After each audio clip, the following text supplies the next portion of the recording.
Mrs মিত্র আমার ঠাকুরদা 9 বছর আগে মারা গেছেন।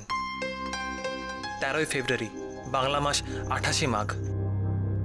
আর ঠিক তার 2 মাস পরে আমার ঠাকুমা মারা যান 19 এপ্রিল বাংলা মাস 5ই বৈশাখ। আর এই দুটো তারিখই ওই চিঠিতে আমার ঠাকুরদা আর ঠাকুমার মৃত্যু দিন হিসাবে লেখা ছিল। সে কি এরকম হয়? এরকমই তো হয়েছে, আর সেটা তো নিজের চোখে দেখলাম। মিসেস মিত্র, আপনার কাছে ছুটে আসাটাও ওই চিঠিটার পরবর্তী ডেট নিয়ে। ওই চিঠিটার ডেট অনুযায়ী আর ঠিক 5 দিন পর আমার বাবা দুর্গাপদ চট্টোপাধ্যায়ের মৃত্যুদিন।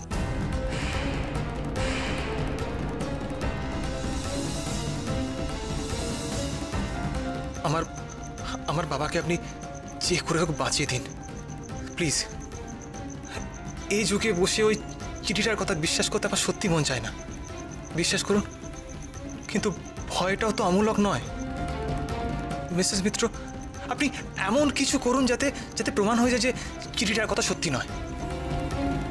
প্লিজ মিসেস মিত্র, আমার বাবাকে বাঁচিয়ে দিন প্লিজ।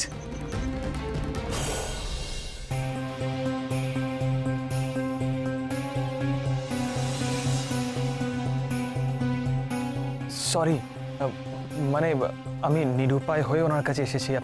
আপনি প্লিজ কিছু মনে করবেন না। চাটা খান।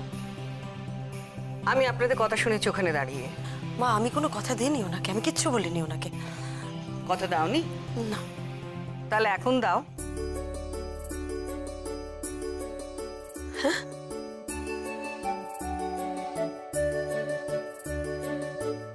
বড় বৌমা, তোমার গোয়েন্দাগিরি বুদ্ধি যদি একটা মানুষের প্রাণ বাঁচায় তাহলে সেটা তো ভালো কাজ। আমি তোমাকে বাধা দেব না। মা আপনি? তুমি ওনার সঙ্গে কথা বলে নাও।